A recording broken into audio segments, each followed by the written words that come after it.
ماؤها ولكن يناله التقوى منكم كذلك سخرها لكم لتكبروا الله على ما هداكم وبشر المحسنين إن الله يدافع عن الذين آمنوا إن الله لا يحب كل خوان كفور وقال الله جل وعلا في كتاب المجيد والفرقان الحميد في مقام آخر قل إن صلاتي ونسكي ومحياي ومماتي لله رب العالمين لا شريك له وبذلك أمرت وأنا أول المسلمين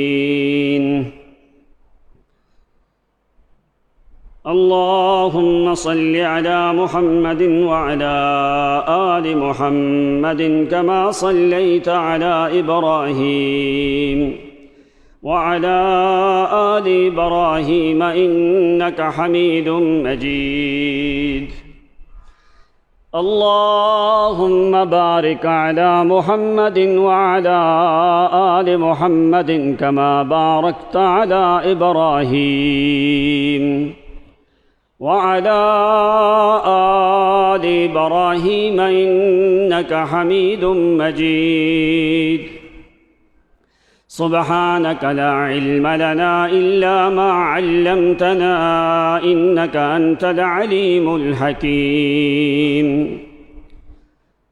سبحان ربك رب العزة عما يصفون وسلام على المرسلين والحمد لله رب العالمين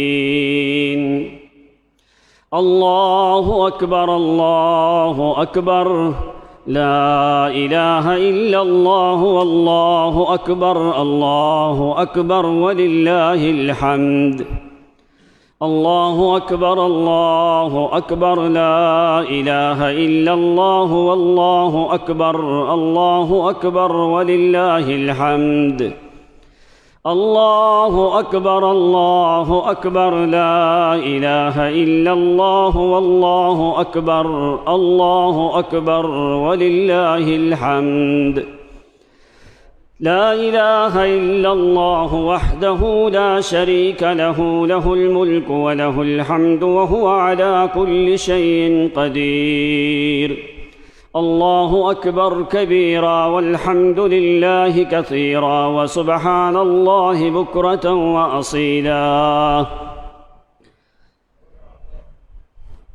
معزز محترم مکرم سامعین عظام، آپ کی خدمت میں اللہ رب العزت کی بے مثل کتاب لا عیب اور لا ریب کتاب مقدس میں سے تلاوت کی ہے۔ بارگاہ ربانی میں التجا اور دعا ہے کہ اللہ کریم صحیح صحیح کما حق ہو کہہ سکنے کی توفیق عنایت فرمائے، اور تمام تر سامعین، حاضرین، ناظرین کو اللہ صحیح معنوں میں قرآن و سنت کی سمجھ عطا فرمائے۔ آج 31 جولائی 2020 اور 9 ذی الحجہ کا بابرکت دن ہے۔ اللہ کریم اس دن کو ہمارے لیے باعث رحمت فرمائے۔ ذی الحجہ کا مہینہ عربی سالوں میں آخری مہینہ ہے، اور اس کی 10 راتوں کی قسم اللہ کریم نے اپنی کتاب میں اٹھائی ہے، اور یہ خاص موسم ہے اللہ کریم کے قرب کا، اور حج کے ایام اسی مہینے میں ہیں۔ 3 قسم کی عبادت جو انسان کے لیے اللہ کریم نے اور نبی اکرم صلی اللہ علیہ وسلم نے وضع کی ہے، ان میں سے ایک قولی عبادت، ایک بدنی عبادت اور ایک مالی عبادت۔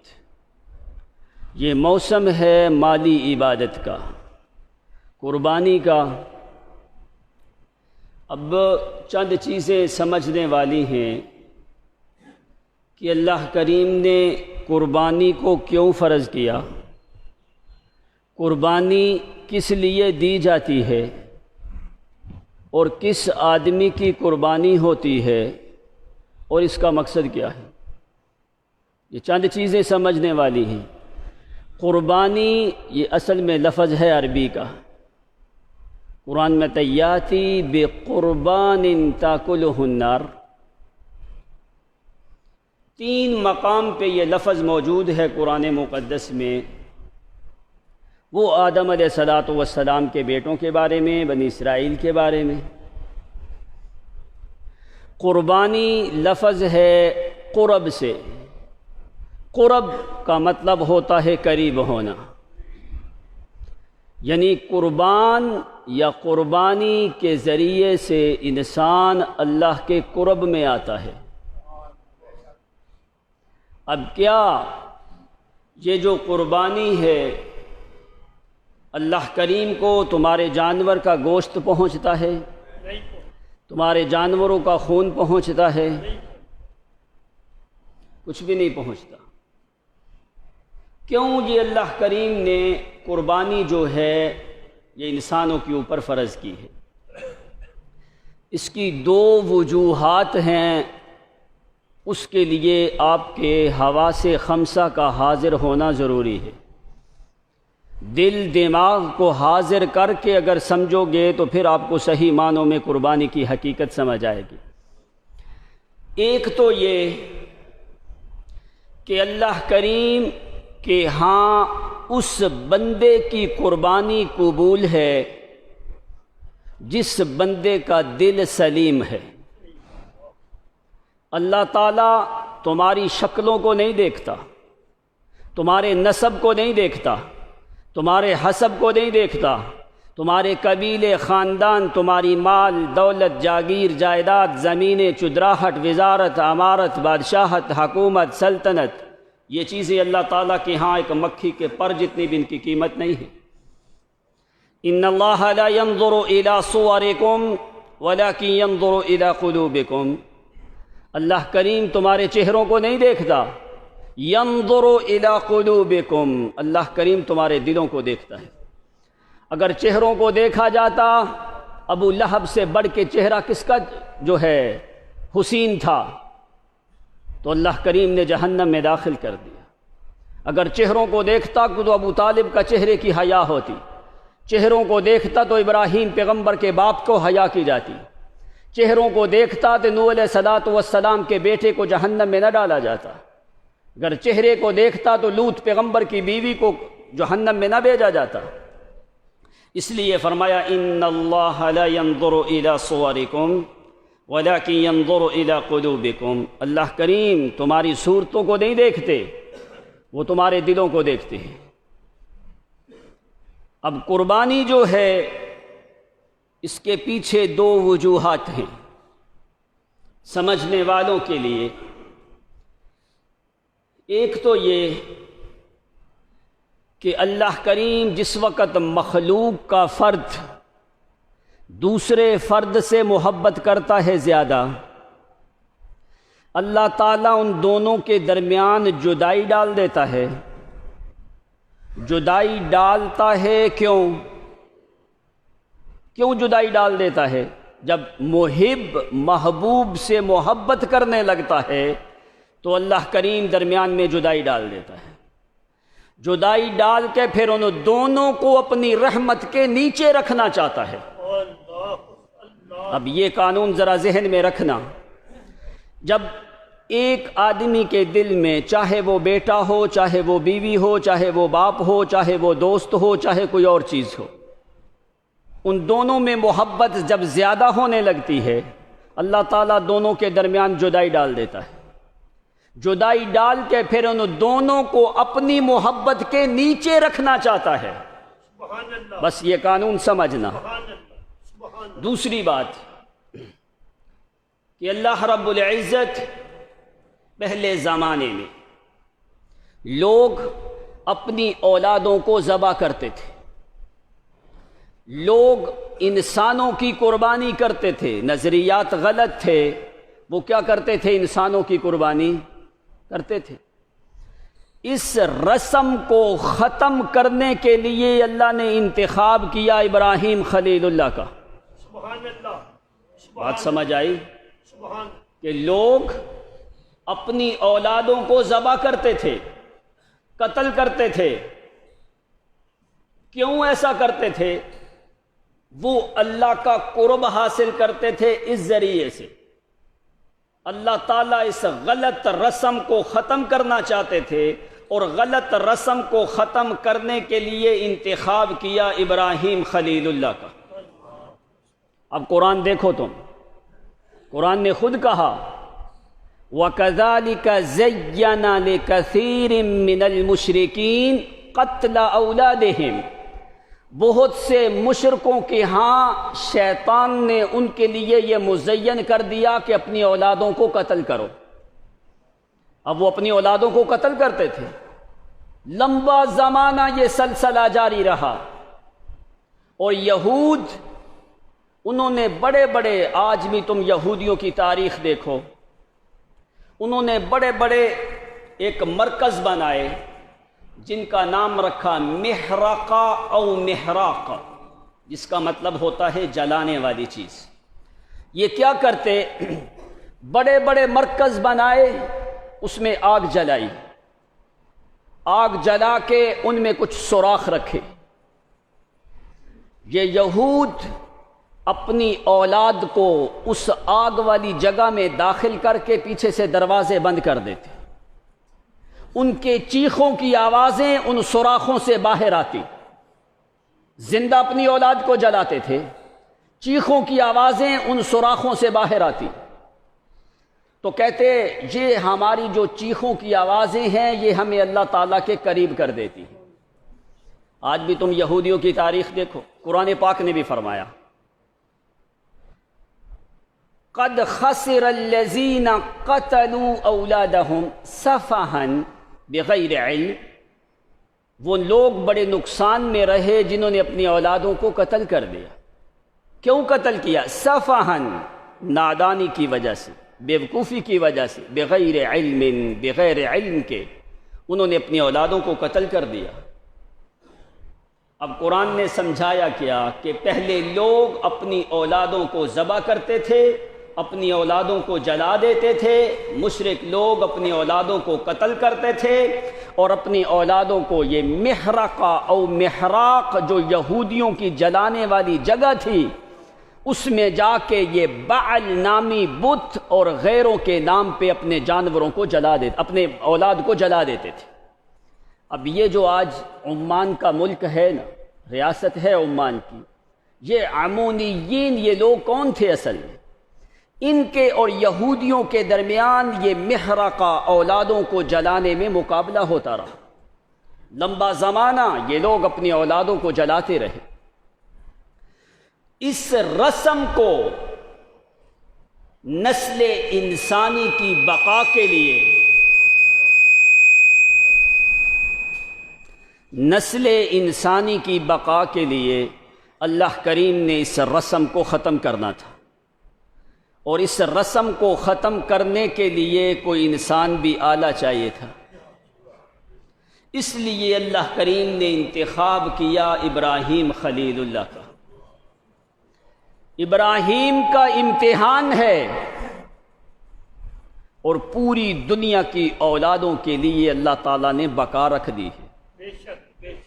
اس رسم کو ختم بھی کیا، ابراہیم کا امتحان بھی لیا، اور آگے پوری قوم کے اوپر، پوری دنیا کے اوپر اس قربانی کو واجب کر دیا۔ یہ وجہ تھی انتقال قربان الحیوان کیف انتقل قربان البشری الی قربان الحیوانی، کیسے انسانوں کی قربانی سے حیوانوں کی قربانی کی طرف منتقل کیا گیا۔ اس کی یہ وجہ تھی پیچھے کہ اللہ تعالیٰ مسلمانوں اور انسانوں کی اولاد اور نسل کو باقی رکھنا چاہتے تھے، اس وجہ سے آ کے اللہ نے انتخاب کیا کہ انسانوں کی قربانی کو ختم کر کے حیوانوں کی قربانی تمہارے اوپر واجب کر دی۔ اب ان دو وجوہات کی بنا پہ قربانی انسان دیتا ہے۔ اب قربانی کس کی اللہ تعالیٰ کے ہاں قابل قبول ہے؟ اللہ تعالیٰ تمہاری شکلوں کو نہیں دیکھتا، اللہ تعالیٰ تمہارے دل کو دیکھتا ہے۔ اب قلب، دل کو کہا جاتا ہے قلب۔ قلب کا مطلب ہوتا ہے پلٹنا، کبھی ادھر کبھی ادھر، اس میں حرکت ہوتی رہتی ہے نا، اس لیے اس کو قلب کہا جاتا ہے۔ اب قرآن مقدس میں 20 قسم کے دلوں کا ذکر ہے۔ کتنے قسم کے دلوں کا؟ آپ کو پتہ ہے پہلے؟ کیوں نہیں پتہ؟ اس لیے کہ قرآن کی طرف آپ کا رجحان نہیں ہوتا نا، مولویوں کی طرف، پیروں کی طرف، کتابوں کی طرف، غیروں کی طرف۔ اگر آپ اللہ کی کتاب کی طرف دیکھو تو جو قرآن مقدس میں جو خزانے ہیں وہ دنیا کی کسی کتاب میں 20 قسم کے دل کا ذکر قرآن نے کیا ہے۔ کتنے قسم کا؟ 20 قسم کا دل قرآن نے ذکر کیا ہے۔ 8 صفتیں ایسی ہیں، دل کے اوصاف ہیں نا، دل کی صفتیں ہیں۔ 8 صفتیں اللہ کریم نے مومنوں کے دلوں کی ذکر کی ہیں۔ 12 صفتیں قرآن میں کافروں کے دلوں کی ذکر کی ہیں۔ 8 صفتیں دل کی قرآن نے ایمان والوں کی ذکر کی ہیں، اور 12 صفتیں دل کی اللہ تعالیٰ نے عام کافروں کی اور عام لوگوں کی ذکر کی۔ ان میں سے اللہ تعالیٰ کو سب سے زیادہ محبوب دل کون سا ہے؟ اور اس کے درجات ہیں۔ کوئی دل کی کسی قسم میں ہوتا ہے، کوئی کسی قسم میں ہوتا ہے، کوئی کسی قسم میں ہوتا ہے۔ ان میں سے القلب الحی، پہلا دل کی قسم، القلب الحی، القلب الوجل، القلب المخبت، القلب المہدی، القلب التقی، القلب المنیب، القلب السلیم، القلب النقی، القلب اللاہی، القلب الغافل، القلب الغلف، القلب الزائغ، القلب القاسی، القلب الغلف، القلب المریب۔ یہ ساری دل کی قسمیں جو قرآن نے ذکر کی ہیں۔ بس 8 قسمیں، اس کو ذرا غور سے سنو، پھر آپ کو سمجھ آئے گی۔ قربانی اللہ تعالیٰ، قربانی کے لیے اللہ دل مانگتا ہے تم سے، سلیم دل۔ کون سا دل؟ سلیم دل۔ سلیم پتہ کیا ہوتا ہے؟ اسی سے ہے مسلمان۔ المسلم من سلم المسلمون من لسانہ ویدہ۔ سلیم کا مطلب ہے محفوظ دل۔ کس چیز سے محفوظ؟ اس دل میں کسی غیر کی محبت نہیں، وہ محفوظ ہے۔ اسی میں کسی مزار کی محبت نہیں، وہ محفوظ ہے۔ اس میں کسی غیر کی محبت نہیں، وہ محفوظ ہے۔ اس میں کسی نظر نیاز، پیر، عرس، قبر، میلہ، قوالی، غیر، اوپر نیچے، ادھر ادھر کے لوگوں کی محبت نہیں ہے۔ بقلب سلیم، وہ محفوظ ہو چکا ہے اللہ تعالیٰ کی محبت میں۔ اس میں سب سے زیادہ ابھی اللہ کی محبت آ چکی ہے۔ فرمایا وہ کیا ہے؟ ابھی وہ محفوظ ہو چکا ہے، اس میں ابھی کسی اور کی محبت داخل ہو سکتی نہیں ہے۔ تو اللہ کی محبت کب آتی ہے؟ جب ایمان ہو۔ ایمان، اس لیے قرآن نے دل کی اقسام کو ذکر کیا۔ بس ذرا ان کو بھی سمجھو، اور اصل چیز جو ہے وہ بھی سمجھنے والی ہے۔ اب پہلی دل کی قسم کیا ہے؟ قرآن نے جو ذکر کیا، کہا القلب الحی، زندہ دل۔ اب اردو میں بولا جاتا ہے وہ تو بڑا زندہ دل آدمی ہے، کہتے ہیں کہ نہیں؟ وہ تمہارا زندہ دل اور ہوتا ہے، لیکن قرآن کا زندہ دل کیا ہے؟ اب قرآن پاک نے جو اوصاف ذکر کیے، سب سے پہلے فرمایا کہ انسان کا زندہ دل ہوتا ہے۔ اب قرآن سے پوچھ، دلیل قرآن سے ہے۔ ان فی ذلک لذکریٰ لمن کان لہ قلب، پہلی قسم دل کی قرآن نے ذکر کی ہے۔ ان فی ذلک لذکریٰ لمن کان لہ قلب، میری نصیحت اس بندے کے لیے ہے جس کا دل زندہ ہے۔ یہ پہلی قسم ہے۔ ان فی ذلک لذکریٰ لمن کان لہ قلب، لمن من عام ہے، جو بھی زندہ دل بندہ ہے، جس کا دل زندہ ہے، وہ میں خدا کی نصیحت کو قبول کرتا ہے۔ ان فی ذلک لذکریٰ لمن کان لہ قلب، اس بندے کے لیے میری نصیحتیں ہیں، اس بندے کے لیے میرے قانون ہیں، اس بندے کے لیے میری کتاب ہے جس بندے کا دل زندہ ہے۔ اس کے مقابلے میں قرآن نے مردہ دل کہا ہے۔ زندہ دل مومن کا، مردہ دل کافر کا۔ بے شک بے شک بے شک۔ اسی لیے اللہ کریم نے مومن کے لیے شرائط رکھی ہیں، اور جس وقت اللہ کریم کے دروازے میں آئے تو تیرا دل سلیم ہونا چاہیے۔ ان فی ذلک لذکریٰ لمن کان لہ قلب، اس بندے کے لیے میرے قوانین، میرے اصول، میری آیات، میری بینات، میری نصیحتیں، میرے امور، میرے اصول، میرے احکام اس بندے کے لیے جس بندے کا دل زندہ ہے۔ پہلی قسم۔ دوسری قسم اللہ کریم فرماتے ہیں فَيُؤْمِنُوا لَهُ فَتُخْبِتَ لَهُ قُلُوبُهُمْ، دوسری قسم ہے القلب المخبت۔ مخبت کا معنی ہوتا ہے مائل ہونا۔ اللہ فرماتے ہیں دوسرا وہ بندہ، اس کا دل جو ہے، یہ درجات ہیں، ذرا آخر میں قرآن خلاصہ کیا نکالتا ہے، یہ درجات ہیں دل کے۔ بندہ پہلے ایمان میں کیوں آتا ہے؟ اس کا دل زندہ ہے۔ دوسری صفت دل کی کیا ہے؟ فَيُؤْمِنُوا لَهُ فَتُخْبِتَ لَهُ قُلُوبُهُمْ، اس کا دل مخبت ہے۔ مخبت کا معنی کیا ہے؟ اس کا دل ہماری طرف کبھی مائل ہونے والا ہے، سوچتا ہے، دیکھتا ہے، غور کرتا ہے۔ فَتُخْبِتَ لَهُ قُلُوبُهُمْ، ان کے دل ہماری طرف مائل ہونے لگتے ہیں۔ یہ حالات ہیں اس کے ایمان کی۔ پہلا زندہ دل، دوسرا القلب المخبت جو مائل ہونے والا دل ہوتا ہے، تیسری قسم قرآن ذکر کرتا ہے۔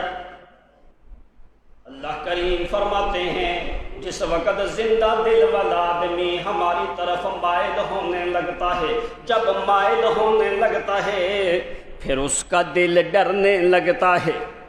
تیسری حالت ہے القلب الوجل۔ وجل کا معنی ہوتا ہے خوف زدہ ہونا۔ اللہ کریم فرماتے ہیں والذین یؤتون ما اتوا قلوبہم وجلۃ، قلوبہم وجلۃ۔ پہلا زندہ دل ہے، پھر مائل ہونے لگا اس کا دل ہماری طرف۔ تیسری چیز کیا ہے؟ قلوبہم وجلۃ، اس کے دل میں پھر ہمارا ڈر آنے لگا۔ قلوبہم وجلۃ، تیسری قسم ہے قلب الوجل جو ڈرنے والا دل ہوتا ہے۔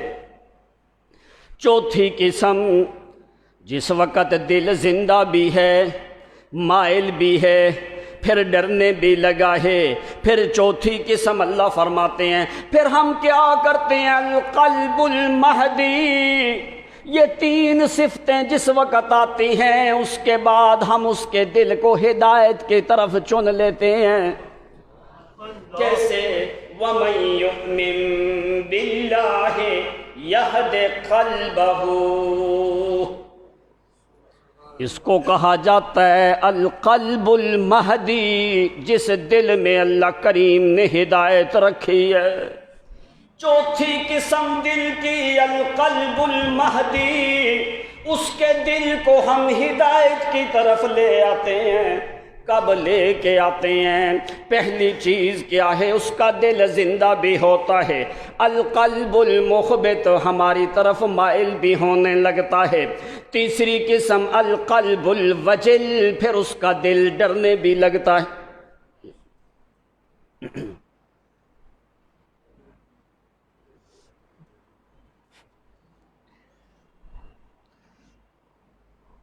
یہ ہے القلب النائم، سویا ہوا دل۔ جب دل سو جائے پھر لوگ مردوں کو سنا رہے ہیں، ادھر وہ زندہ بھی سویا سنتا۔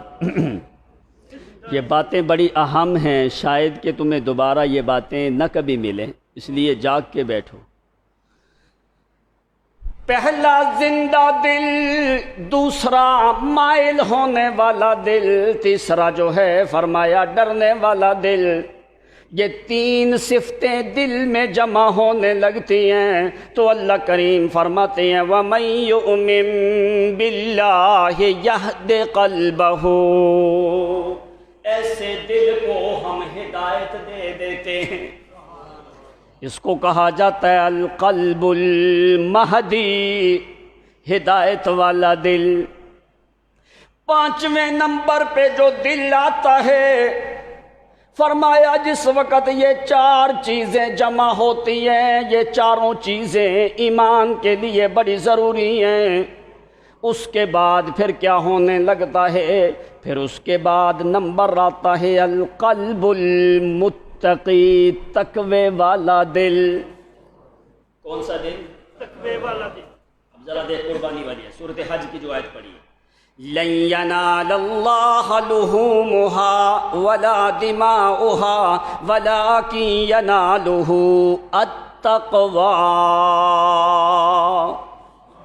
قربانی میں اللہ تقوی دیکھتا ہے۔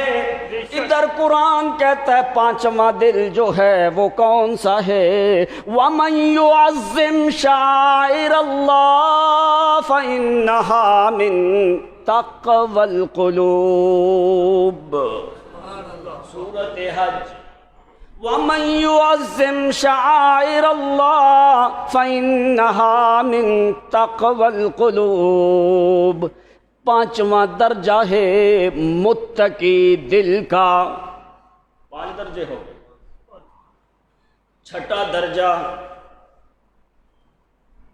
جس وقت یہ پانچ درجے آنے لگتے ہیں، اللہ فرماتے ہیں پھر بندہ جو ہے وہ مطمئن ہونے لگتا ہے۔ پھر وہ کیا ہوتا ہے؟ مطمئن ہونے لگتا ہے۔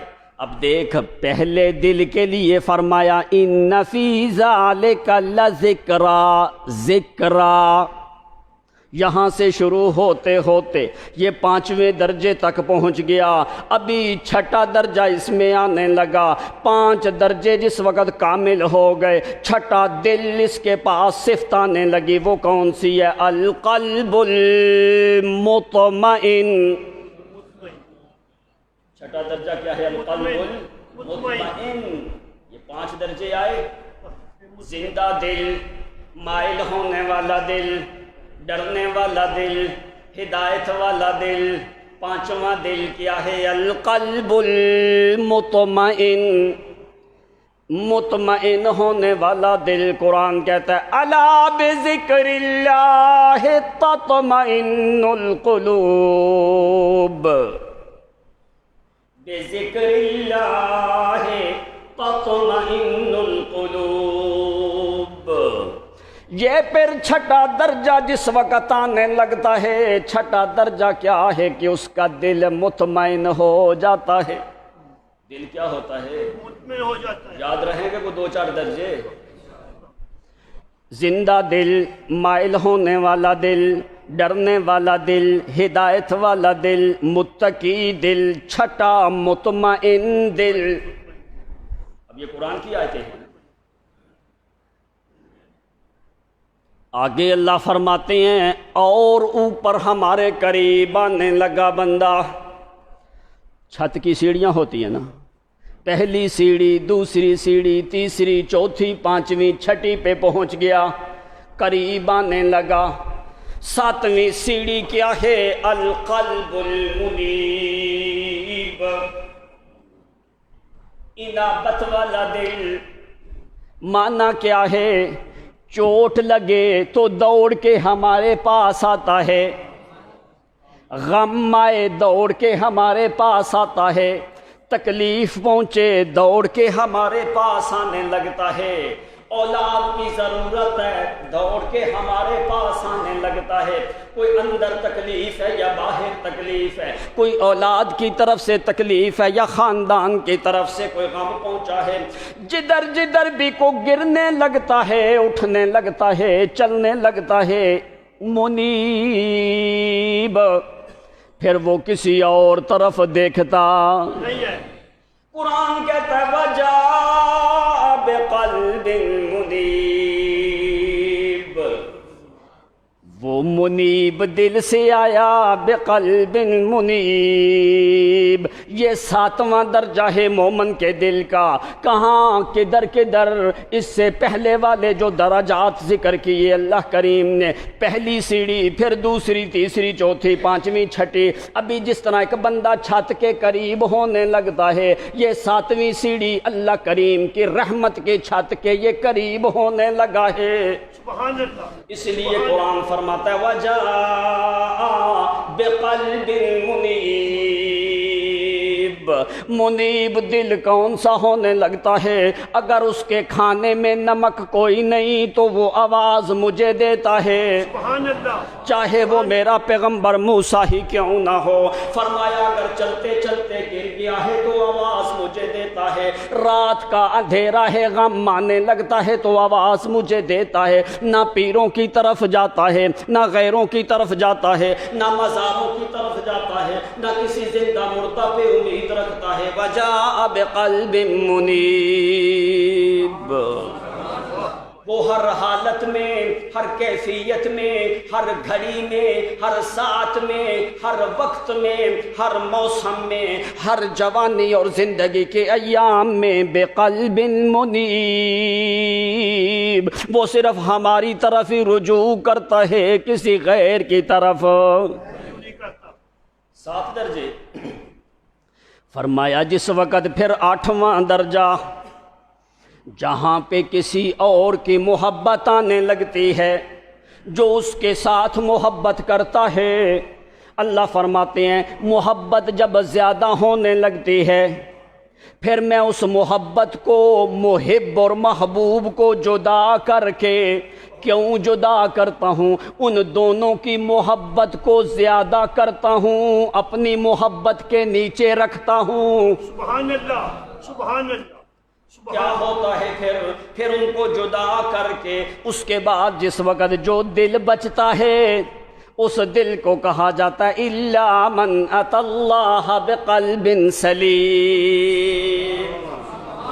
وہ ہوتا ہے سلیم دل، نہ ماں وہاں تک پہنچے، نہ باپ وہاں تک پہنچے، نہ بیٹا وہاں تک پہنچے، نہ کوئی قبیلہ وہاں تک پہنچے، نہ کوئی خاندان کا فرد وہاں تک پہنچے، بقلب سلیم۔ اس دل کو میں محفوظ کر دیتا ہوں، پھر جو بھی بندہ اس کے ساتھ محبت کرتا ہے اس کو میں اپنی محبت میں لے کے آتا ہوں۔ اب ذرا مثال سمجھ۔ ایوب پیغمبر، مال بھی موجود ہے، اولاد بھی موجود ہے۔ 18 لڑکے ایوب پیغمبر کے، ہزاروں کی تعداد میں بھیڑ بکریاں، جس وقت ان کی محبت ایوب کے دل میں آنے لگی، ان کی محبت ایوب کے دل میں آنے لگی، اللہ کریم فرماتے ہیں ہم نے جدائی ڈال دی۔ اللہ اللہ، جدائی آئی ہے کہ نہیں آئی؟ یہ کیوں جدائی دی؟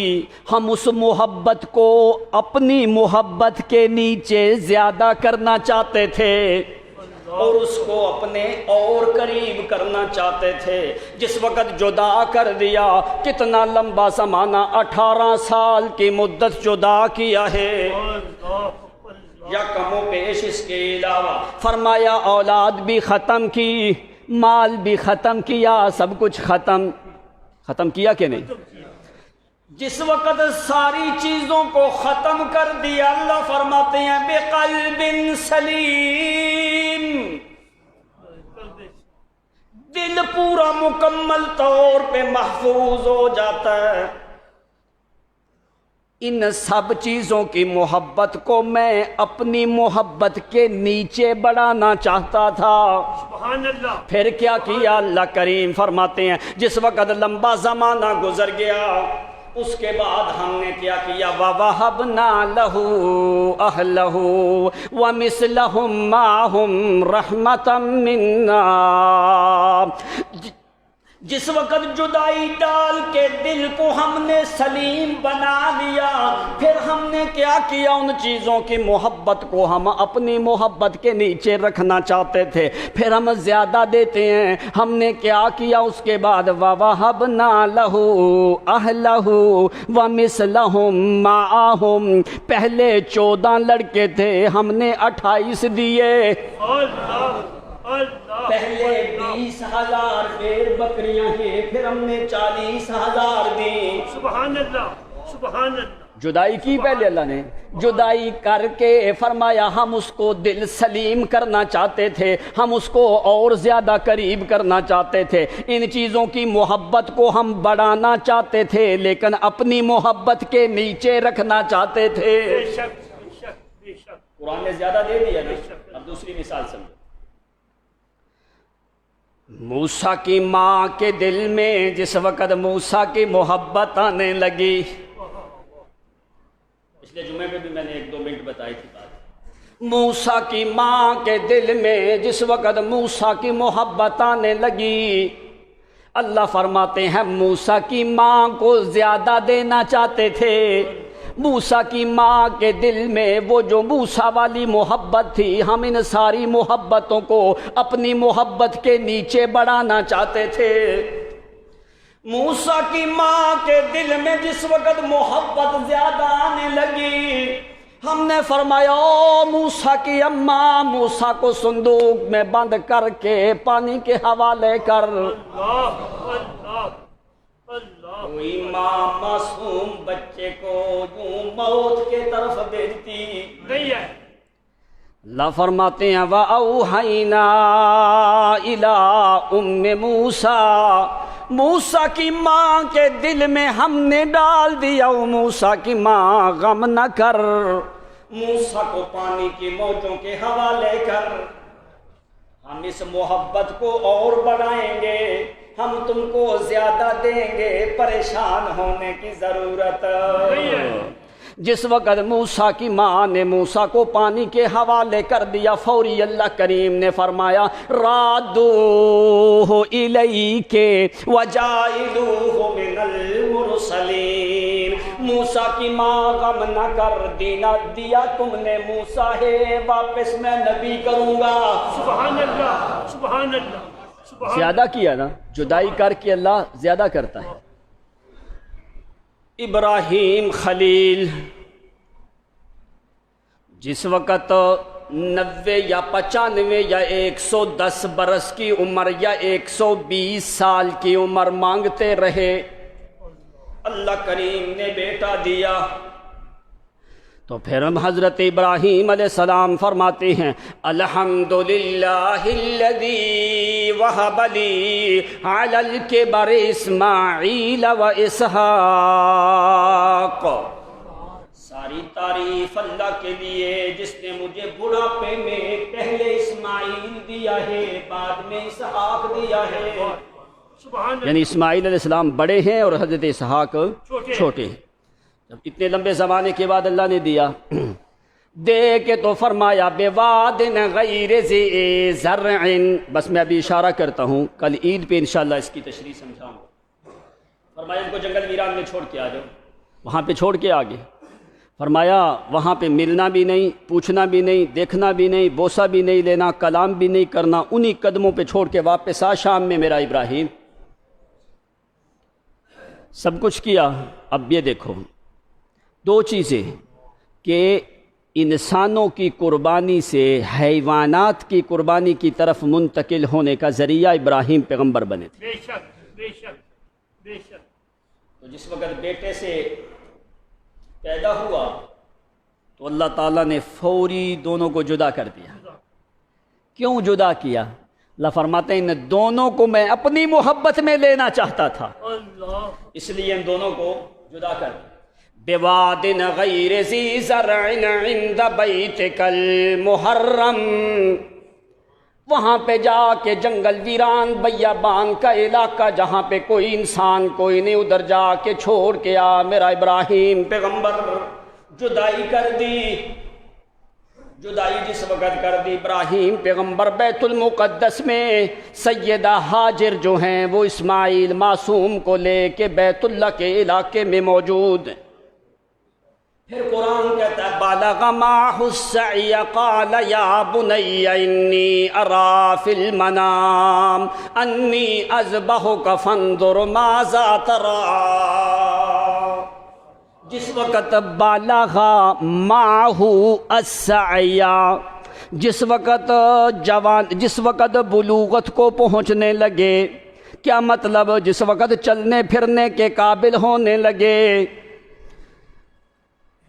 ایک ہوتا ہے بالغ السعی، ایک ہوتا ہے بالغ معہ السعی. اس میں فرق کیا ہے؟ یعنی خود چلنے کے قابل کوئی نہیں، معہ یعنی مع والدہ، اپنے باپ کی انگلی پکڑ کے چلنے کے قابل ہوئے جس وقت، خود کام کاج کرنے کے قابل نہیں، خود مکلف کوئی نہیں ہوئے، ابھی اپنے باپ کے ساتھ چلنے پھرنے کے قابل ہوئے. تو ابراہیم کو خواب میں اللہ کریم نے بتا دیا کہ بیٹے کو ذبح کر. انی ارا فی المنام انی اذبحک فانظر ماذا تری. اے بیٹے میں نے خواب میں دیکھا ہے میں تمہیں ذبح کر رہا ہوں، ماذا تری، تیری کیا رائے ہے؟ اب دیکھو جو ذبح والا معاملہ ہے یہ خواب تک منتقل، خواب میں رہا نا. اب یہاں پہ بیٹا کیا کہنے لگا؟ یا ابت افعل ما تؤمر ستجدنی انشاء اللہ من الصابرین. افعل، وہ ذبح والا معاملہ خواب تک رہا. یہاں پہ بیٹے نے کیا کہا؟ افعل، ابا جی کرو جو وہ حکم دیتا ہے. افعل، یہ نہیں کہا مجھے ذبح کرو، کیا مطلب؟ جلدی کرو ابا جی، جیسے اس نے حکم دیا ہے اسی طرح کرو، چاہے تو ذبح کرو، چاہے تو پتھر سے مارو، چاہے کسی اور چیز سے، جلدی کر. افعل ما تؤمر، جو تمہیں اوپر سے حکم دیا جاتا ہے. اب ابراہیم علیہ السلام بھی تیار اور بیٹا بھی تیار. اب قرآن نے کیا کہا؟ اللہ فرماتے ہیں ان کی جگہ پہ ہم نے آسمان سے جانور بھیج دیا. اس کے بعد قرآن پاک کیا کہتے ہیں؟ وَفَدَيْنَاهُ بِذِبْحٍ عَظِيمٍ، ہم نے اس کو بدلہ دیا ہے بڑی ذبح کا. بِذِبْحٍ عَظِيمٍ، بڑی ذبح. یہ بڑی ذبح کیا ہے؟ کوئی جانور والی ذبح، کیا مطلب؟ وَفَدَيْنَاهُ بِذِبْحٍ عَظِيمٍ، بڑی ذبح کا ہم نے بدلہ دیا ہے. وہ جو انسانوں کی نسل کو قتل کیا جاتا تھا، لوگوں کی اولادوں کو قتل کیا جاتا تھا، اس کو ہم ختم کیا. وَفَدَيْنَاهُ بِذِبْحٍ عَظِيمٍ، وہ بڑی ذبح نسل انسانی کی بقا ہم نے رکھ دی، وہ جو لوگ قتل کرتے تھے اپنی اولادوں کو وہ ہم نے سارا کچھ ختم کر دیا۔ دوسری چیز کیا ہے؟ وَفَدَيْنَاهُ بِذِبْحٍ عَظِيمٍ، وہ جو ان کے دل میں بیٹے کی محبت آنے لگی تھی، ہم اس محبت کو زیادہ کرنا چاہتے تھے، وہ بیٹے والی محبت کو پہلے ہم نے ذبح کر دیا، ذبح کر دیا وہ بیٹے والی محبت کو۔ ابھی بیٹے کے ساتھ محبت جو ہوتی ہے وہ بیٹے کی وجہ سے نہیں، وہ میری وجہ سے ہونے لگی۔ سبحان اللہ، سبحان اللہ، سبحان اللہ، بڑی ذبح کا جو بدلہ ہے۔ سبحان اللہ۔ اللہ نے دو کام کیے نا، ایک تو اس رسم کو ختم کیا جو اپنی اولادوں کو قتل کرتے تھے، دوسرا ابراہیم کے لیے امتحان، اور تیسرا فرمایا پھر ان باپ بیٹے کی محبت میری وجہ سے اور زیادہ ہونے لگی۔ پہلی وجہ محبت کی اور تھی، کیوں یہ سارا کچھ ہم نے کیا؟ اس لیے کہ ہم ان دونوں کو اپنی محبت میں لینا چاہتے تھے اور آپس میں ان کی محبت کو بڑھانا چاہتے تھے اپنی محبت کے ذریعے۔ اب ذرا آ جاؤ ادھر،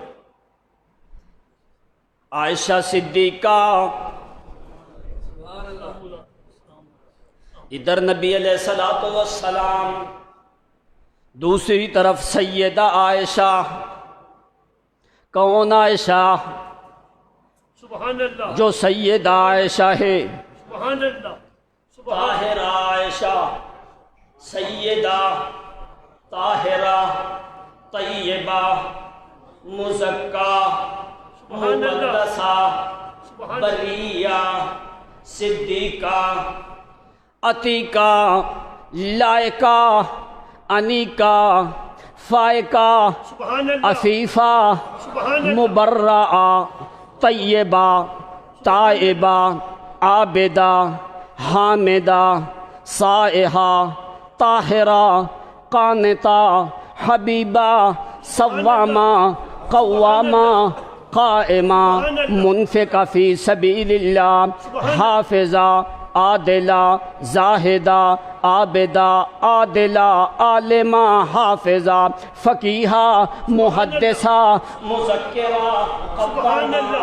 راکعہ ساجدہ عابدہ انیکہ حبیبہ زوجہ صدیقہ صدیقہ بنت صدیق حبیبہ حبیبہ محبیبہ حبیبۃ حبیب الرحمن۔ سبحان اللہ، سبحان اللہ، یہ ہے سیدہ صدیقہ طاہرہ طیبہ۔ نبی علیہ الصلوۃ والسلام قبا تبوک کے مقام پہ ہیں، اوف ابن مالک پوچھتے ہیں اللہ کے پیغمبر، جو پیغمبر کی محبت ہے وہ کوئی معمولی عورت نہیں ہے۔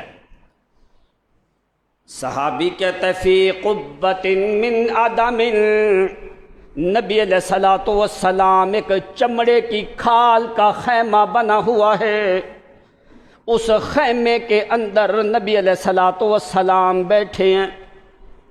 صحابی پوری حالت اور کیفیت کو ذکر کرنے لگا، پوچھا اللہ کے پیغمبر فی قبۃ من عدم، صحابی پوچھنے لگا من احب الناس الیک یا رسول اللہ صلی اللہ علیہ وسلم، اللہ کے پیغمبر ساری دنیا سے زیادہ محبوب کون ہے؟ اللہ، اللہ، اب صحابی نے کتنا اہم سوال کیا، من احب الناس الیک رسول اللہ صلی اللہ علیہ وسلم، اللہ کے پیغمبر سب سے زیادہ محبوب کون ہے؟ نبی علیہ الصلوۃ والسلام نے فرمایا قال عائشہ، اللہ، اللہ، ساری دنیا سے محبوب مجھے عائشہ صدیقہ ہے۔ سبحان اللہ، کیا پیغمبر نے سچ کہا کہ نہیں؟ سچ کہا۔ اگر تو نے پیغمبر کا کلمہ پڑھا ہے تیرا ایمان تب ثابت ہوتا ہے جب تو عائشہ سے محبت کرے۔ بے شک، بے شک، بے شک، اگر تیرے دل میں عائشہ سے محبت کوئی نہیں، پیغمبر کی حدیث گواہ ہے اور قرآن گواہ ہے، تیرے ایمان کا اعتبار کوئی نہیں۔ پوچھتا ہے صحابی من احب الناس الیک یا رسول اللہ صلی اللہ علیہ وسلم، اللہ کے پیغمبر کون زیادہ محبوب؟ نبی علیہ الصلوۃ والسلام نے فرمایا قال عائشہ، صحابی کہنے لگا اللہ کے پیغمبر من الرجال،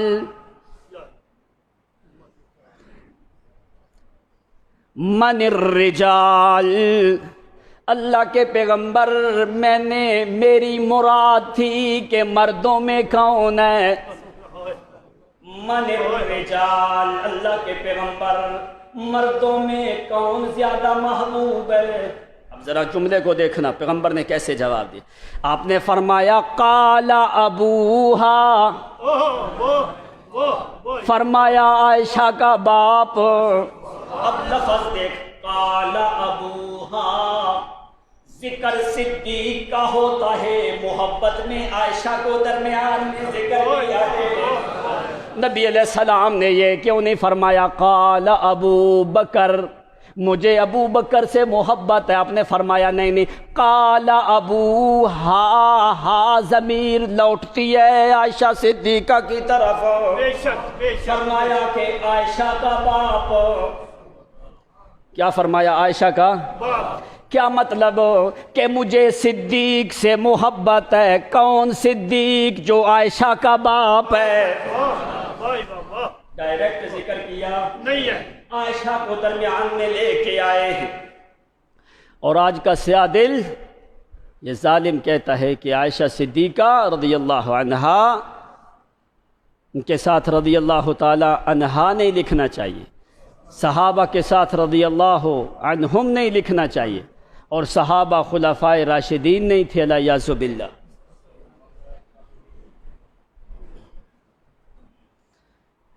یہ ہے القلب الاعمی، اندھا دل، جس کو قرآن نے ذکر کیا ہے۔ اب ذرا بات سمجھ لو پھر میں آپ کو بتاؤں۔ عائشہ صدیقہ رضی اللہ عنہا، جس وقت نبی علیہ الصلوۃ والسلام اور عائشہ صدیقہ کی محبت ہونے لگی، اللہ کریم کا ارادہ کچھ اور، اللہ تعالیٰ چاہتے تھے درمیان میں جدائی کر کے میں ان دونوں کو اپنی محبت کے نیچے لوں، سبحان اللہ، جدائی کر کے ان دونوں کو اپنی محبت کے نیچے رکھوں۔ کیسے جدائی ہو گئی؟ نبی علیہ الصلوۃ والسلام فرماتے اللہم ھذا قسمی فیما تملک فلا تلمنی فیما تملک ولا املک۔ اللہ عائشہ صدیقہ کی طرف میرا دل خود چلا جاتا ہے، میں تقسیم تو کرتا ہوں عورتوں کے درمیان میرے اللہ، جب بھی میں نے کہیں غزوے پہ جانا ہوتا ہے، کسی بھی غزوے یا سفر پہ جانا ہوتا ہے، میں اپنی بیویوں میں سے کبھی میمونہ کو، کبھی سودا کو، کبھی حفصہ کو، کبھی زینب بنت جہش کو، کبھی زینب بنت خزیمہ کو، کبھی ام حبیبہ رملہ بنت ابی سفیان کو، کبھی میمونہ کو، کبھی ام سلمہ حارثہ ہلالیہ کو، کبھی ماریہ ریحانہ جویریہ کو۔ اللہ میں غزوے میں ساتھ لے جاتا ہوں، یہ میں محمد کی تقسیم ہے، لیکن اللہ قیامت کے دن مجھ سے پوچھنا نہ، میرا دل پھر بھی عائشہ کی طرف مائل ہوتا۔ ھذا قسمی فیما املک فلا تلمنی فیما تملک ولا املک۔ اللہ یہ میں محمد کی تقسیم ہے، قیامت کے دن مجھے ملامت نہ کرنا اللہ، میں بیوی کو لے جاتا ہوں ساتھ، حق بھی ادا کرتا ہوں، حقوق زوجیت بھی پورے ادا ہوتے ہیں، سارے معاملات بھی ہوتے رہتے ہیں، لیکن اللہ میں محمد کا دل میرے اختیار میں کوئی نہیں۔ کیا ہونے لگتا ہے؟ اللہ میں سب کچھ کر لیتا ہوں، لیکن میرا دل پھر بھی عائشہ کے حجرے کی طرف جاتا ہے۔ سبحان اللہ، سبحان اللہ، سبحان۔ یہ وہ عائشہ صدیقہ ہے، اللہ کریم نے درمیان میں جدائی ڈالی۔ لبس شہرن، ایک مہینہ گزر گیا، منافقوں نے بہتان لگا دیا اماں صدیقہ طاہرہ پہ، جدائی ہو گئی، حضرت عائشہ صدیقہ اپنے میکے گھر میں ابو بکر صدیق کے گھر میں آ جاتی ہیں۔ نبی علیہ السلام اپنی جگہ پہ پریشان، حضرت عائشہ صدیقہ اپنی جگہ پہ پریشان ہیں۔ حضرت عائشہ صدیقہ فرماتی ہیں ایام گزر گئے، میں بستر کے اوپر ہوں، کچھ کھایا نہیں جاتا، کچھ پیا نہیں جاتا۔ مہینہ گزر گیا، ایام گزر گئے۔ حضرت عائشہ فرماتی ہیں جس وقت 10 دن سے زیادہ گزرے کہ میں نے نبی علیہ السلام کا چہرہ مبارک نہیں دیکھا۔ یہ غم حضرت صدیقہ فرماتی ہیں میرے اوپر سب سے زیادہ بھاری تھا۔ میں انتظار میں تھی شاید کہ نبی علیہ السلام کہیں باہر سے میری نظر محمد کے چہرے پہ پڑ جائے۔ کیوں؟ اس لیے سیدہ فاطمہ الزہرا بطول جگر گوشہ پیغمبر کی بیٹی، سیدہ فاطمہ طاہرہ طیبہ پیغمبر کی محبوب بیٹی، حضرت حسن حسین کی والدہ، علی کے گھر والی، وہ فرماتی ہیں ایک دفعہ 7 دن گزر گئے، 7 دن گزر گئے، میں نے کھایا پیا کچھ نہیں۔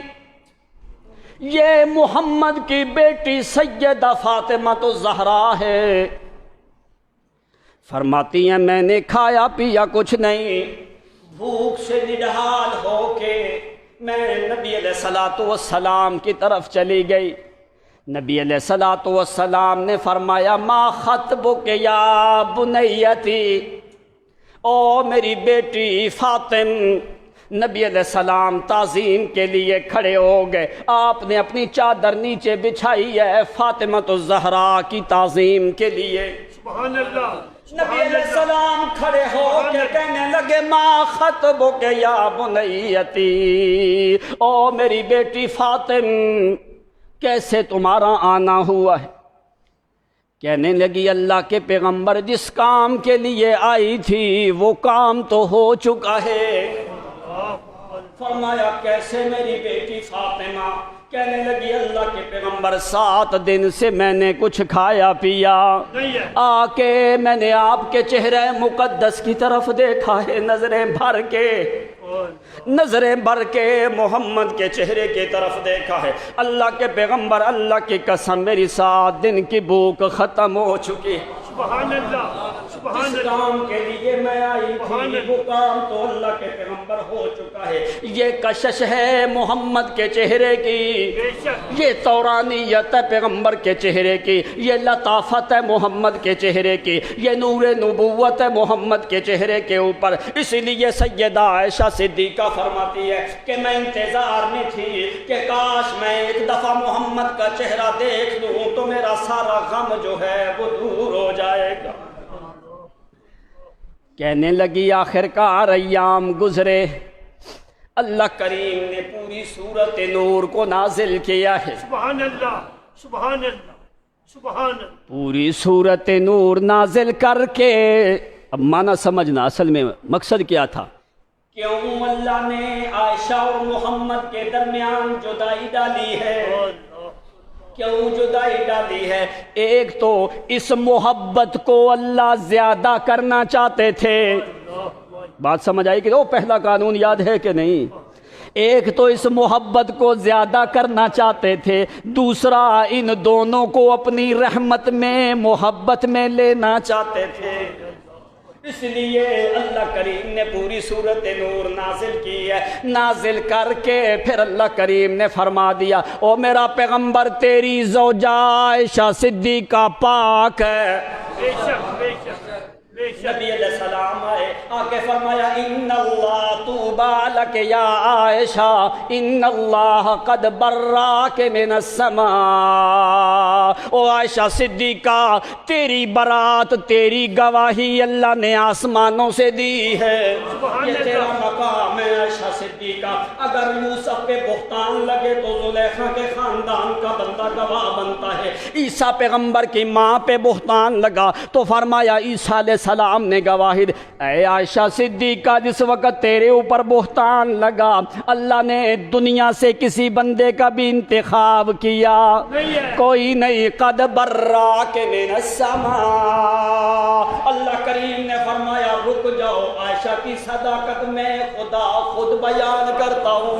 سبحان اللہ سبحان اللہ۔ فرمایا عائشہ کی گواہی عائشہ اللہ تعالیٰ نے تیری گواہی آسمان سے نازل کی ہے۔ بے شک بے شک بے شک بے شک۔ اور یہ اندھے دل والے کہتے ہیں کہ عائشہ صدیقہ رضی اللہ تعالیٰ عنہا کے ساتھ رضی اللہ نہیں لگانا چاہیے، ان کو تو پتہ ہی نہیں عائشہ صدیقہ کون ہے، مومنوں کی ماں ہے کہ نہیں؟ جو اپنی ماں کا احترام نہ کرے وہ مسلمان کہلا سکتا ہے؟ کون عائشہ صدیقہ؟ شان من از دے الہی پرسید این آفتاب، عائشہ صدیقہ فاطمہ تو زہرا دونوں بیٹھی ہیں، شان من از دے الہی پرسید این آفتاب، محبت جبریل را نبود از لحاف۔ سبحان اللہ۔ کہنے لگی او عائشہ صدیقہ تو وہ ہے جبریل قرآن لے کے باہر کھڑا رہتا ہے، پوچھا جاتا ہے او جبریل کیوں کھڑا ہے؟ کہتا میں انتظار میں ہوں محمد کب عائشہ کے بستر پہ جائے، محمد الرسول اللہ کس وقت عائشہ کے بستر پہ جائے تو میں قرآن لے کے آؤں۔ شان من است الہی پرسید این آفتاب، محبت جبریل را نبود از لحاظ۔ کہتا جبریل قرآن نہیں لے کے آتا اس وقت تک جب تک محمد عائشہ کے بستر پہ نہیں جاتا۔ سبحان اللہ سبحان اللہ۔ کیوں ایسا ہوتا ہے؟ غور کن اے نیک دختر اے جگر ماہ جبین، غور کن اے نیک دختر اے جگر ماہ جبین، مومنہ را ربط دادا امہات المومنین۔ کہنے لگے او فاطمہ بیٹی ہے، فاطمہ بیٹی ہے، عائشہ ماں ہے، آخر بیٹی بیٹی ہوتی ہے ماں ماں ہوتی ہے، ماں نہ ہو تو بیٹی کوئی نہیں، اس لیے کہنے لگا غور کن اے نیک دختر اے جگر ماہ جبین، مومنہ را ربط دادا امہات المومنین۔ او دیکھ تو صحیح عائشہ صدیقہ کی طرف، عائشہ صدیقہ ماں ہے، فاطمہ بیٹی ہے، آخر ماں کا مقام زیادہ ہوتا ہے بیٹی کا مقام کم ہوتا ہے۔ کہتا ہے ٹھیک ہے فاطمہ تو محمد کا جگر گوشہ ہے، تیرا مقام بلند ہے کوئی معمولی مقام نہیں ہے، لیکن عائشہ صدیقہ ماں ہے تو بیٹی ہے، ماں کا مقام زیادہ ہوتا ہے۔ ابھی کہاں سے پتہ چلے گا؟ بستر راحت بستر راحت تو را آمد علی مرد فہول، بستر راحت تو را آمد علی مرد فہول، بستر خود کر دست بردست بستر رسول۔ سبحان اللہ سبحان اللہ۔ او لوگوں اگر مقام دیکھنا ہے فاطمہ اور عائشہ کے درمیان، کہنے لگی او بیٹی فاطم قیامت کے دن جنت میں تو بھی جنت میں ہم بھی جنت میں، کیا ہوگا؟ بستر راحت ترا آمد علی مرد فحول، بستر خود کر دست بردست بستر رسول۔ سبحان اللہ۔ او فاطمہ الزہرا، جنت میں تو علی کا بستر بچھائے گی، میں محمد کا بستر بچھاؤں گی۔ فرمایا فاطمہ جنت میں علی کی چادر بچھائیں گی، اور عائشہ صدیقہ جنت میں محمد کا بستر بچھائیں گے۔ سبحان اللہ۔ بستر راحت ترا آمد علی مرد فحول، بستر خود کر دست بردست بستر رسول۔ تو مزکا کی ہستی بنت طیب کریم، شاہد و بتطہیر من قرآن قول کریم۔ او فاطمہ تو جگر گوشہ محمد کی ہے، تیرا مقام بہت زیادہ ہے، لیکن عائشہ کی طرف دیکھ جس کے لیے قرآن نازل ہوا ہے۔ تو مزکا کے ہستی بنت طیب کریم، شاہد و بتطہیر من قرآن قول کریم۔ اور جس کے لیے قرآن نازل ہوا ہے اس کا مقام بلند ہے۔ ہم کہتے ہیں عائشہ صدیقہ کا مقام بھی بلند ہے، محمد کی بیٹیوں کا مقام بھی بلند ہے۔ آخر بیٹی بیٹی ہوتی ہے، ماں ماں ہوتی ہے۔ جو بیٹی کا حیا کرتا ہے، ماں کا حیا نہیں کرتا، وہ بے حیا ہوتا ہے۔ بے شک بے شک بے شک۔ جو بیٹی کا تو حیا کرے، ماں کا حیا نہ کرے، وہ بے حیا ہوتا ہے، وہ حیا والا ہوتا نہیں ہے۔ کہتے ہیں الیاذ باللہ کہ صحابہ کے ساتھ رضی اللہ عنہ والا جو بل ہے یہ غلط ہے۔ کہتا ہے صحابہ کے ساتھ رضی اللہ عنہم نہیں لکھنا چاہیے۔ کیوں بھائی؟ کہتا ہے اس میں امکان ہے کہ اللہ تعالیٰ راضی ہوگا یا نہیں ہوگا، حالانکہ انہوں نے قرآن کو نہیں سمجھا۔ اللہ کریم نے فرمایا رضی اللہ عنہم، میں پہلے کا ان کے اوپر راضی ہو چکا ہوں۔ سبحان اللہ۔ امکان یہاں پہ نہیں ہے، اللہ نے تو کہہ دیا میں ان کے اوپر راضی ہو چکا ہوں۔ تو اللہ جن پہ ایک دفعہ راضی ہو جائے اللہ دوبارہ ناراض ہوتا نہیں ہے۔ اب دیکھ صحابہ کا مقام کیسے، کتنے نادان لوگ ہیں کہ صحابہ کے اوپر اعتراض کرنا شروع کر دیا، اور فرمایا کہ صحابہ خلفائے راشدین نہیں ہے۔ الیاذ باللہ، اگر صحابہ خلفائے راشدین نہیں ہے تو دنیا میں ایک بندہ بھی ہدایت یافتہ نہیں ہو سکتا۔ بے شک بے شک بے شک۔ اب صحابہ کے لیے تو قرآن نے قانون ہی الگ ذکر کیے ہیں۔ اب مثال کے طور پر ذرا دیکھ، تم ادھر بیٹھے ہو، ایک آدمی باہر سے آتا ہے، سلام کرنے کا حق کس کو ہے؟ آنے والے جو باہر سے آ رہا ہے نا، اس کو سلام کا حق ہے۔ ایک آدمی بیٹھا ہے، سلام کرنے کا حق کس کو ہے؟ جو کھڑا ہے۔ کھڑا ہے۔ جو کھڑا ہے، کچھ لوگ اندر بیٹھے ہیں کچھ باہر۔ جو باہر سے آئے اس کا حق ہے اندر والوں کو سلام کرے۔ جو بیٹھے ہیں کھڑے آدمی کا حق ہے کہ بیٹھے لوگوں کو سلام کرے۔ قانون یہ ہے۔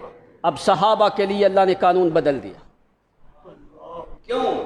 اللہ کریم سمجھانا چاہتے تھے۔ قانون یہ ہے کہ جو بیٹھا ہو باہر سے آنے والا اس کو سلام کرے۔ وَإِذَا جَاءَكَ الَّذِينَ يُؤْمِنُونَ بِآيَاتِنَا فَقُلْ سَلَامٌ عَلَيْكُمْ۔ اللہ کریم نے قانون صحابہ کے لیے بدل دیا۔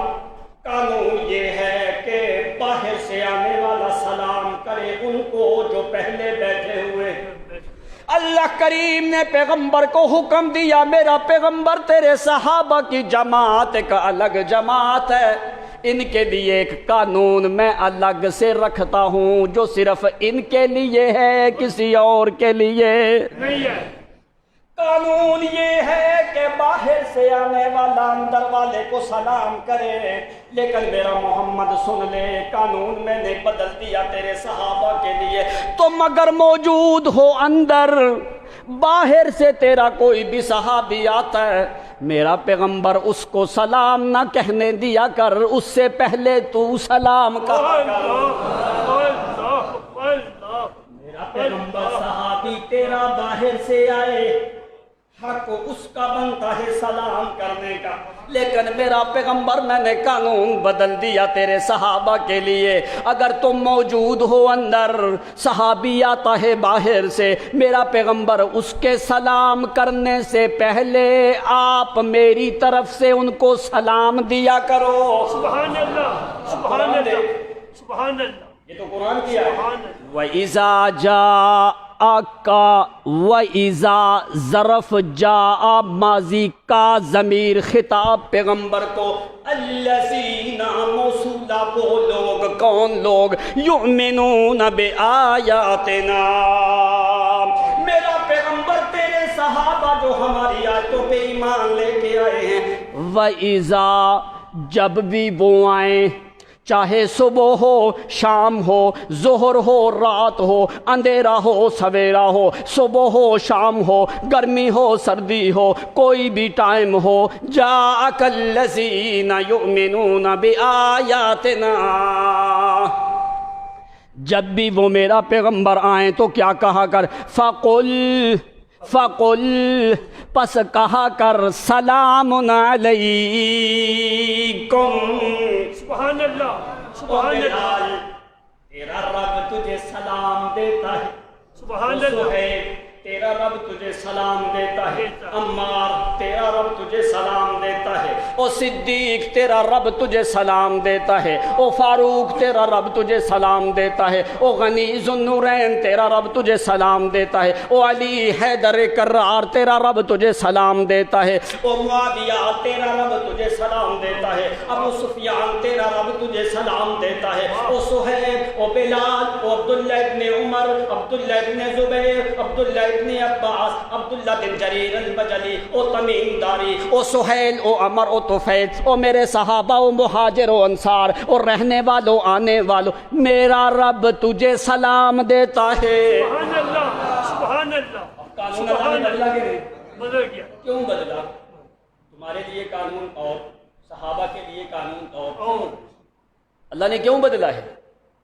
قانون یہ ہے باہر سے آنے والا پہلے سلام کہے جو اندر بیٹھے، اللہ فرماتے ہیں نہیں میرا پیغمبر، آپ بیٹھے ہو، جو بھی صحابی آئے آپ پہلے سلام دو اس کو۔ اب قانون کیوں بدل دیا؟ اب یہ سلام کے اوپر قانون ظاہر ہوتا ہے، سلام علیکم، سلام، سلام کے اوپر تنوین تعظیم کی ہے۔ یہ کیوں سلام ہے میرا محمد تیرے صحابہ کی تعظیم کے لیے، بے شک، بے یہ شک، تیرے صحابہ کی تعظیم کے لیے میں نے قانون بدل دیا ہے۔ کیوں صحابہ جیسے بندے کوئی دنیا میں دوبارہ آئے؟ اب یہ دیکھ ذرا غور کر، یہی لفظ اللہ کریم نے انبیاء کے اوپر بولا ہے، انبیاء کے اوپر بولا ہے۔ اللہ فرماتے ہیں سلام علی نوح فی العالمین، سلام علی نوح، او میرے نوح پہ سلام ہو، سلام علی ابراہیم، میرے ابراہیم پہ سلام ہو، سلام علی داود، میرے داود پہ سلام ہو، سلام علی موسیٰ و ہارون، میرے پیغمبر موسیٰ اور ہارون پہ سلام ہو، سلام علی الیاس پیغمبر پہ سلام ہو۔ اللہ یہ کدھر سے سلام ہے؟ فرمایا سلام قولا من رب الرحیم، سبحان اللہ، یہ رحیم رب کی طرف سے سلام ہے۔ اللہ ان کے لیے جو سلام تو نے نبیوں کے لیے بھیجا ہے، وہی سلام محمد کے صحابہ کے لیے کیوں بھیجا ہے؟ سبحان اللہ، سبحان اللہ، اس لیے کہ انبیاء کے بعد درجہ ہے تو محمد کے صحابہ کا ہے۔ بے شک، بے شک، بے شک، سلام علیکم، او تمہاری اوپر خاص سلام ہو۔ سلام کی نسبت جس وقت اگر اللہ کریم کی طرف ہوتی ہے تو معنی کیا ہوتا ہے؟ ٹائم بھی ہو گیا ہے، 2 منٹ اجازت ہے؟ سلام کا نسبت اگر اللہ کی طرف ہو تو معنی کیا ہوتا ہے؟ تمہارے اوپر اللہ کی رحمت برستی رہے. معنی کیا قرآن نے سمجھایا ہے؟ سلام علیکم، تمہارے اوپر رحمت چلتی رہے. کب؟ سلام علیکم، تم چلو تو اس کی رحمت میں، سلام اٹھو تو اس کی رحمت میں، سلام بیٹھو تو اس کی رحمت میں، سلام کھاؤ تو اس کی رحمت میں، سلام پیو تو اس کی رحمت میں، سلام بدر کی طرف جاؤ تو اس کی رحمت میں، سلام احد کی طرف جاؤ تو اس کی رحمت میں، سلام عشیرہ کی طرف جاؤ، دومت الجندل کی طرف جاؤ، تبوک حنین طائف کی طرف جاؤ، سلام معونہ رجی کی طرف جاؤ، سلام چلو تو رحمت میں، کھاؤ تو رحمت میں، پیو تو رحمت میں، اٹھو تو رحمت میں، سو جاؤ تو رحمت میں، اٹھ جاؤ تو رحمت میں، ذکر کرو تو رحمت میں، قول ہو تو رحمت میں، کھاؤ تو پیو تو رحمت میں، چلتے رہو تو رحمت میں، تجارت کرو تو رحمت میں،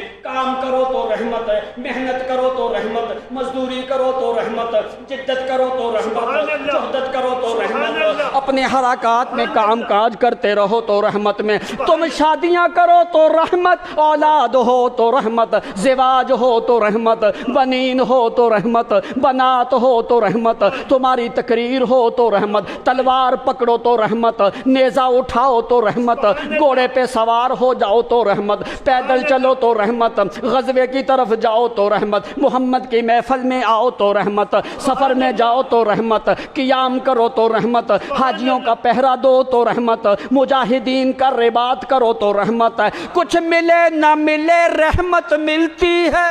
سبحان اللہ، سبحان یہ اللہ. معنی ہے سلام علیکم،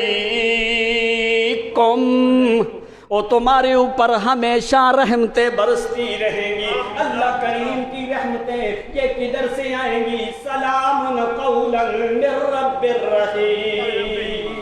یہ رحیم کی طرف سے سلام ہے. کیوں رحیم کی طرف سے؟ اور تم کیا ہو؟ رحماء بینہم، وہ رحیم ہے، تم رحماء ہو.